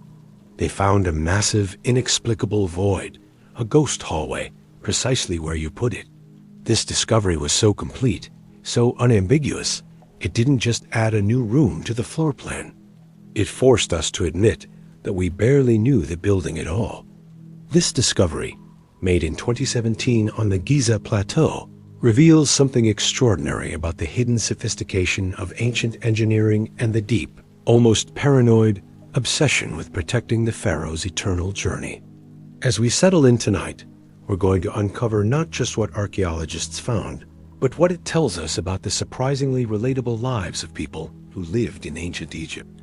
We'll explore the pressure of working for a client who is literally a god, the challenges of project management on a biblical scale, and the quiet satisfaction of creating something designed to never be seen.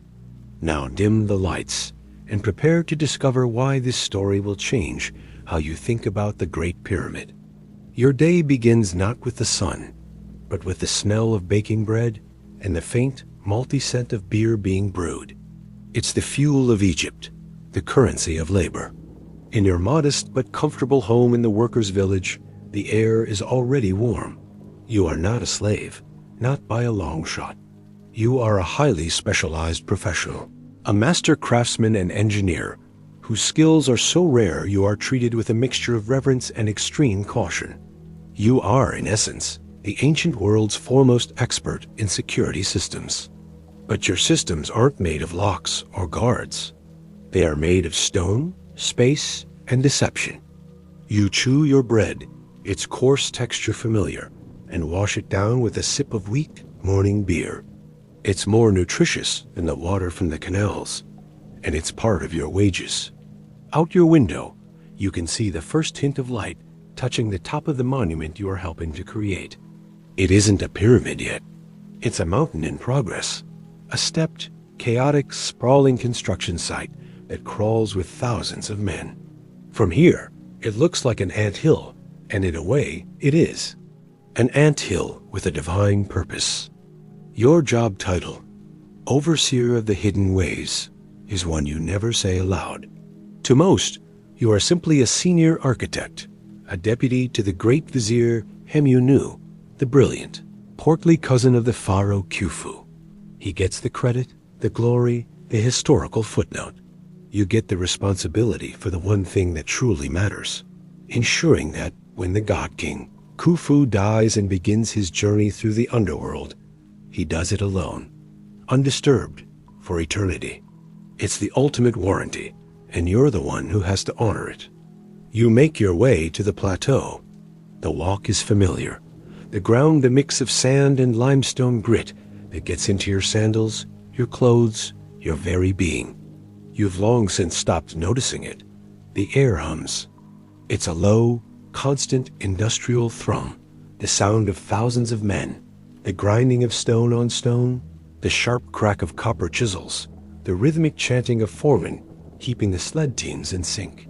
It's the soundtrack of creation, and it's deafening.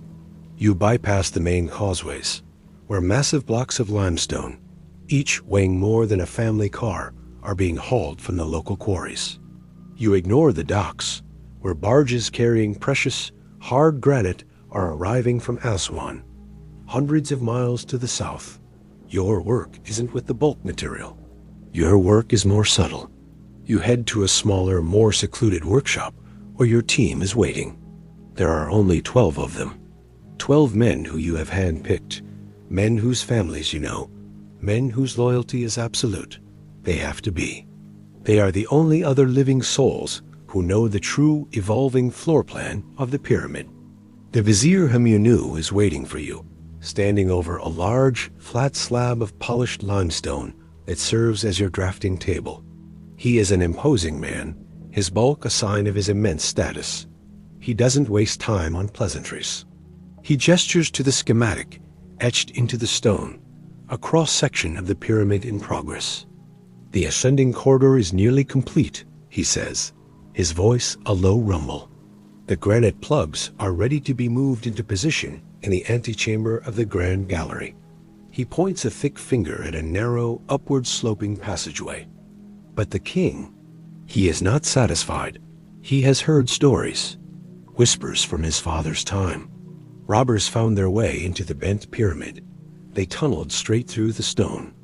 They are like rats, chewing through the foundations of eternity. You nod, listening. You know this is more than a status update. This is the prelude to a new problem, which is your entire reason for being here. Tomb robbing is the oldest profession, or perhaps the second oldest, and it's the one that keeps you up at night. The standard design, a descending passage, a subterranean chamber, a few plugs of stone to block the way, it's not enough. It's a puzzle, and every puzzle has a solution. The robbers are patient. They have generations to get it right.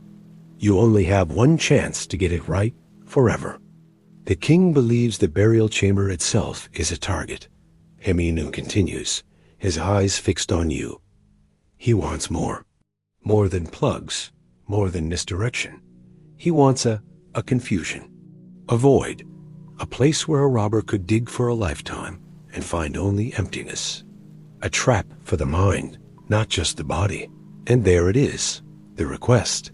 It's not an engineering problem, not really. It's a psychological one. You aren't just building a tomb. You're building a myth, a lie written in stone. You need to create something that defies logic, something that makes a would-be thief give up and go home, convinced there's nothing there to find. You look at the plans. The king's chamber is planned deep in the heart of the structure, a box of magnificent red granite. Above it, Heminu has already designed a series of 5 small, stacked chambers, brilliant stress-relieving compartments to prevent the immense weight of the pyramid from crushing the burial room. It's a design of genius, but it's also a clue. It shows a sophisticated understanding of internal structures. It hints that the pyramid isn't solid, and where there is one chamber, there could be another. We can't just add another room, you say, tracing a line on the schematic. Another room is just another target. It needs to be something else, something that serves a purpose during construction, something that has a reason to exist, so that its presence isn't a signpost pointing to a secret. Heminu raises an eyebrow. This is why he keeps you around. You don't think like a builder. You think like a thief. You think in reverse. How would *U* break in? What would *U* look for? Your mind is already turning, picturing the vast, complex internal anatomy of the growing monument. The grand gallery, that magnificent, soaring, corbelled hallway, is being built now. It's an architectural marvel, and it's your key. What if, you think, there was another grand gallery? One that went nowhere. One that existed on the plans for a time, visible to thousands of workers, but was then sealed off, erased from the final design, becoming a ghost within the machine. A massive, hidden corridor, running parallel to the real one, but empty. Utterly empty. A red herring of monumental proportions. Give me my men and a new supply of granite from the south, you say to the vizier. I will create a second way for the king's spirit, a path that only his *K* can travel, and any mortal who tries to follow will find only echoes. Heminu stares at you for a long moment, then a slow smile spreads across his face. He understands. It's not just security. It's theology. It's poetry. And most importantly, it's a solution that the pharaoh, in his divine paranoia, will adore. Your job security is safe for another day, but the pressure has just ratcheted up to an almost unbearable level. You now have to build a giant, secret nothing in the middle of the biggest something the world has ever seen. And you have to do it without anyone noticing. It sounds impossible. It is impossible. And you have to start tomorrow. Your life becomes a study in controlled schizophrenia. By day, you are a visible part of the pyramid's vast management team. You attend the planning meetings. You review the supply manifests for limestone and gypsum mortar. You nod along to discussions about the outer casing stones. You perform the role of a senior builder, a man concerned with logistics and schedules. You are a master of the mundane, the king of bureaucratic camouflage. You complain about the quality of the latest shipment of copper chisels. They blunt too quickly against the Aswan granite, and you argue with the foreman about the precise angle of the main causeway. This is your public face. But your real work begins when the sun is at its most punishing in the hollowed-out heart of the beast. While thousands of workers swarm the outer slopes, you and your small crew work in the cool, dark, echoing interior. Your worksite is the pyramid's growing gut. Here, the noise from the outside is muffled to a dull roar, the sound of a distant ocean. The air is thick with stone dust, so fine it hangs in the shafts of light like a golden fog. You breathe it, you taste it, you feel its grit in your teeth. It is the incense of your secret temple. Your first task is to create the smaller deceptions. The so-called Queen's Chamber, for instance. You know it will never hold a queen. It's a decoy, a beautifully constructed dead end. You oversee its creation with meticulous care. The gabled limestone roof, the mysterious niche in its wall. You even commission the digging of two narrow, baffling shafts that angle up into the darkness. They go nowhere near the outer face of the pyramid. Are they for ventilation? No. Are they for the Queen's spirit to ascend to the stars? That's the official story, the one you let leak out. The truth? They are simply odd. They are architectural questions without answers, designed to occupy the minds of thieves for centuries, to make them waste time and energy exploring a path that leads to nothing. It's a sublime piece of misdirection, and it brings you a quiet, professional satisfaction. You apply the same logic to the subterranean chamber, that rough, unfinished pit carved into the bedrock deep beneath the pyramid. The initial plans called for it to be the burial chamber, a tradition carried over from older mastaba tombs. But you and Hemiunu convinced Khufu to change the plan, to move the final resting place up into the very body of the pyramid. The abandoned chamber, however, remains. It's another brilliant lie. You instruct the workers to leave it unfinished, to make it look like the project was abandoned in a hurry. Let the robbers find it. Let them think they've discovered a secret, that the real tomb was hastily relocated. Let them exhaust themselves in the bedrock, while the true prize rests hundreds of feet above their heads. Your daily routine is a tightrope walk. You use the main workforce for the heavy lifting, the quarrying, and hauling of the granite blocks needed for your hidden structures. But you disguise their purpose. The orders are listed as being for the king's chamber, or for the portcullis blocking systems. You are a master of the ancient Egyptian equivalent of cooking the books. The final intricate placement?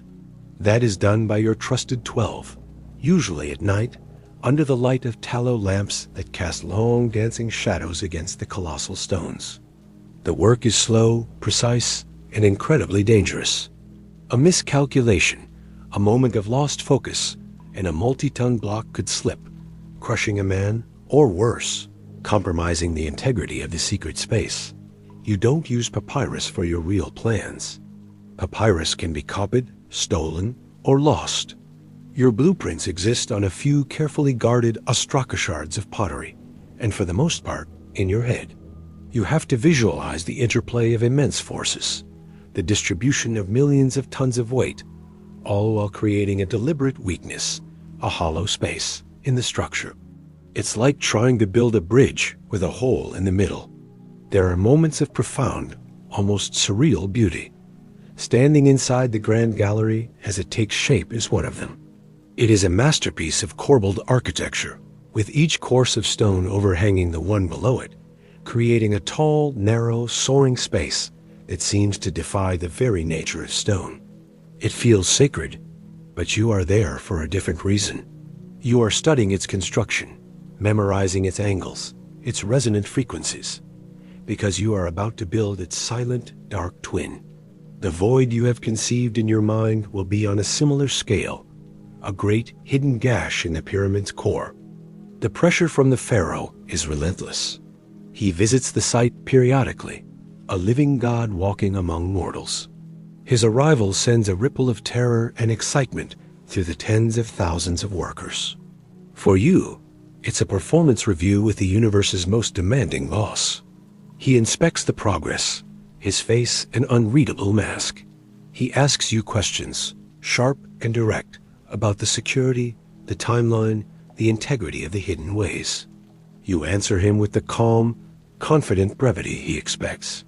You show him the public-facing features, the granite plugs, the clever portcullis systems. You never, ever speak of the void. That is a secret between you, Hemiunu, and the gods. To speak of it would be to give it a reality it cannot yet afford to have. To fail in this task is not just to lose your job. It's to jeopardize the pharaoh's immortality, and by extension, the cosmic order of the entire universe. No pressure. One evening, as you stand on the growing summit of the pyramid, looking out over the fertile Nile Valley turning purple in the twilight, you feel a profound sense of isolation. Below you, a city of people toils for one man's afterlife. They believe they are building a solid monument, a stairway to heaven. Only you and a handful of others know the truth, that you are building a house of ghosts, a labyrinth of architectural tricks. You are the sole keeper of the pyramid's greatest secret, and you have to wonder, when the final stone is laid and the structure is sealed, what happens to the man who knows where all the keys are hidden? It's a thought that you quickly push aside. There is too much work to do, and the largest, most audacious part of your grand deception is about to begin. You just hope your calculations are correct, because if you get this next part wrong, you won't just be failing the pharaoh. You'll be buried under your own ambition. The construction of your masterpiece, the Great Void, begins under the guise of an internal ramp. This is the official story you circulate among the other overseers and work crews. It's a plausible, even brilliant, lie. How else, they reason, could you get the massive granite beams required for the king's chamber's roof so high up into the structure? A massive, gently sloping internal corridor makes perfect sense. So for months, even years, thousands of workers participate in the construction of your secret. They build the floor, they raise the walls, they painstakingly assemble the magnificent corbelled roof, just like the one in the Grand Gallery. They see it as a temporary tool, a piece of scaffolding that will eventually be filled in. They have no idea they are building a permanent feature. This is the most dangerous phase of your career. A single loose-lipped worker, a single suspicious foreman, could unravel everything. You and your 12-man team are everywhere, overseeing every detail, ensuring the construction meets your hidden specifications while maintaining the facade of a simple ramp. You become a fixture in this hollow, rising space. The acoustics are strange, your voice echoing in the vast, dark chamber. The light is poor, coming only from lamps and the distant, bright rectangle of the entrance. It feels like building the inside of a whale. You are essentially directing two projects at once. The real one, which is the creation of a structurally sound, 30-meter long, 8-meter high void, and the fictional one, which is the creation of a ramp. It requires a constant mental juggling act. The quality of the stonework has to be impeccable, good enough to last for eternity, but you have to explain this meticulousness away as simply being standard procedure. You watch as the final blocks of the roof are levered into place, sealing the top of your void. For a brief period, it stands as you designed it, a magnificent empty hall suspended inside a mountain of stone, a silent testament to your audacity. Then comes the heartbreaking part, the part that solidifies the deception. You give the order to seal it. The entrance to your internal ramp is walled up with massive limestone blocks, each one indistinguishable from the millions of others that make up the pyramid's core. Your team does the final sealing themselves, ensuring the fit is perfect, the mortar seamless. You watch as the last glimmer of light disappears from inside your creation. The great void is now plunged into an absolute, perfect darkness it will maintain for 45 centuries. The lie is complete. The ramp has served its purpose and has now been, as far as anyone else is concerned, absorbed back into the solid mass of the pyramid. The psychological toll is immense. You have just entombed your greatest achievement. No one will ever stand inside it again. No one will marvel at its construction. Its entire purpose is to not be found. It is an architectural anti-monument. There are days when you doubt your own sanity. Did you really build it? Is it truly there, a vast emptiness hanging in the dark? You walk along the corridors of the pyramid, and you can feel it, a subtle wrongness in the weight of the stone, a hollow note only you can hear. As the pyramid nears completion, The focus shifts to the final elements, the burial chamber and its access route, the grand gallery. This is the path the funeral procession will take. It's also the path a tomb robber will take. Your final security measures are put in place here. At the top of the grand gallery, you have a series of immense granite plugs, held in place by wooden beams, ready to be slid down the ascending corridor to block it forever. It's a simple, brutal, and hopefully effective system, like a cork in a bottle. But you have one last trick up your sleeve, a final piece of misdirection. At the bottom of the grand gallery, near where it meets the ascending corridor, you instruct your men to carve a small, crude, and well-hidden escape shaft. It's a narrow, almost vertical tunnel that leads down through the masonry to connect with the original descending passage. The official purpose is for the last workers, the men who seal the king's chamber from the inside, to escape the pyramid after their work is done. But you know its other purpose. It's a clue, a deliberate, tantalizing clue. You know that any determined robber will eventually find this shaft. They will see it as a secret, a back door left by the builders. They will follow it, believing it to be a clever bypass to the main plugged corridor. And where will it lead them? Down to the descending passage, and from there to the abandoned, unfinished subterranean chamber.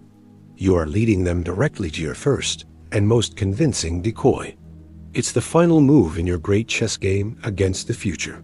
You are not just blocking them. You are actively herding them away from their prize. Finally, the day comes. The pharaoh Khufu is dead. His body, mummified and encased in a golden sarcophagus, is brought to the pyramid. You watch the procession from a distance, a silent observer. The rituals are performed. The final prayers are said. The sarcophagus is placed in the granite coffer inside the king's chamber. Then your moment arrives. The last of the priests exit, and the final work crew, men sworn to the deepest secrecy, enters. You give the signal. The great granite portcullis stones are lowered, sealing the chamber. Then the men retreat down the grand gallery. At the bottom, the moment you have planned for decades is executed. The supports are knocked away, and with a thunderous grinding roar that shakes the entire structure, the massive granite plugs slide down the ascending corridor, sealing the main artery of the pyramid forever. The sound is horrifyingly final. The last of the workers scramble down your cleverly designed escape shaft and emerge into the lower passage. Your work is done. The pyramid is sealed. Its secrets are now locked in stone. You have built an eternal fortress for your king, protected not just by tons of rock, but by a web of intricate lies and psychological traps. Your great void rests above, silent and dark, its existence known only to you, the vizier, and the gods. Standing at the base of the finished pyramid, now gleaming with its polished white Tura limestone casing, you feel a strange mix of triumph and dread. You have succeeded. You have created the most secure building in the history of the world. But your success has made you a liability. You are the man who knows too much. The vizier Himiunu claps you on the shoulder, his face grim. He doesn't need to say anything. You understand. Your service has been exemplary, and now it must end. What happens to you? History does not record the fate of the overseer of the hidden ways. Perhaps you were rewarded handsomely and sent to a comfortable, remote retirement with a sworn oath of silence. Perhaps, like the secrets you kept, you were simply erased, made to disappear to ensure the pyramid's mysteries remain mysteries. As you look at the perfect silent triangle against the blue sky, you know that your true legacy is not your name, which will be forgotten, but the empty space you built, the silent, patient void waiting in the dark. It will keep its vigil long after your bones have turned to dust, waiting for the curious subatomic messengers of a distant future to finally knock on its door and reveal the magnificent, audacious secret you left behind. You built a ghost, and in the end, perhaps you became one too, forever haunting the hidden ways you so masterfully created. 4,500 years is a long time to keep a secret. Empires would rise and fall. Languages would be born and die. The world you knew, a world of god kings, copper chisels, and the life-giving Nile, would vanish into myth. Your gleaming white pyramid would be stripped of its casing stones, its perfect skin peeled away by later builders, leaving the rough, tired core we see today. It would be broken into, again and again. The first to try were likely your own countrymen, perhaps within a few generations. Later, in the 9th century CE, the Caliph al-Ma'n, fueled by legends of fabulous treasure and lost knowledge, would command his men to tunnel their way in. They would not find the original entrance, so they would brute force their own, a scar that visitors still use to this day. Imagine their frustration. They would have followed the main passages, found the granite plugs blocking the ascending corridor, and with immense effort, tunneled around them. They would have discovered the Grand Gallery, a breathtaking but empty space. They would have found the king's chamber, only to see that the sarcophagus was empty, its lid broken. They would have found the queen's chamber, another dead end. They would have descended to the bedrock and found the unfinished subterranean chamber, a final mocking disappointment. They found all your locks, all your decoys. They followed the path you laid for them, but they never found your greatest secret. They walked right beneath it, through the Grand Gallery, completely unaware that a space of similar size and grandeur was floating just meters away through a wall of solid stone. Your void, your great architectural lie, held. It did its job perfectly. It remained a ghost. And so it stayed for centuries. Archaeologists came, then tourists, then scientists. They measured every inch of the known interior. They theorized about construction methods, about lost chambers, about hidden papyri. They used ground-penetrating radar and microgravimetry, technologies you couldn't possibly have conceived of. And still, your secret held. The void was too large, too deep, too perfectly concealed within the mass of the pyramid to be found by these methods. It was hiding in plain sight, its existence so audacious that no one thought to look for it. It required a different kind of sight, a way of seeing through stone itself. That is where the muons came in. In the 21st century, a team of international scientists from the Scan Pyramids project set up their strange and wonderful equipment. They weren't digging or drilling. They were just listening. They were collecting the ghostly rain of cosmic rays, counting the particles that made it through the pyramid to their detectors below. It was a slow, painstaking process, an act of supreme scientific patience. For months, they gathered data, building a picture of the pyramid's interior density, pixel by subatomic pixel. And then they saw it, an anomaly, a spot in the data that made no sense. Right above the Grand Gallery, in a region thought to be completely solid, the detectors were catching far too many muons. The only explanation was that the particles were traveling through less material than expected. They were traveling through empty space. Your empty space. The announcement sent a shockwave through the worlds of archaeology and Egyptology. A new major feature had been discovered in the most studied ancient monument on Earth. It was a void at least 30 meters long, with a cross-section similar to the Grand Gallery. It was the first large internal structure found inside the pyramid since the 19th century. Your secret was finally out. And now the speculation begins, the very thing you sought to create. What is it? What was its purpose? The scientists who found it are careful.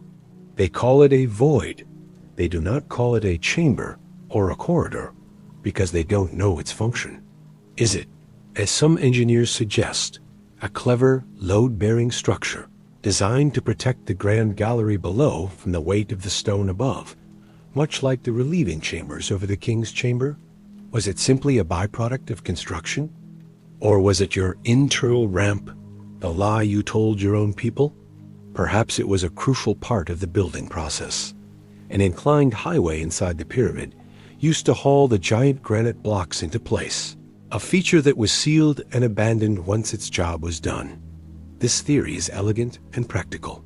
It gives your void a logical, earthly purpose. But there are other, more tantalizing possibilities. Could it be a hidden passage leading to a true, undiscovered burial chamber? Could the empty sarcophagus in the king's chamber be the ultimate decoy, and Khufu himself rests in a still-sealed room, connected to your great void? This is the theory that captures the public imagination, the dream of lost treasure and a king undisturbed. Or perhaps the truth is closer to the poetic deception you pitched to the vizier all those millennia ago.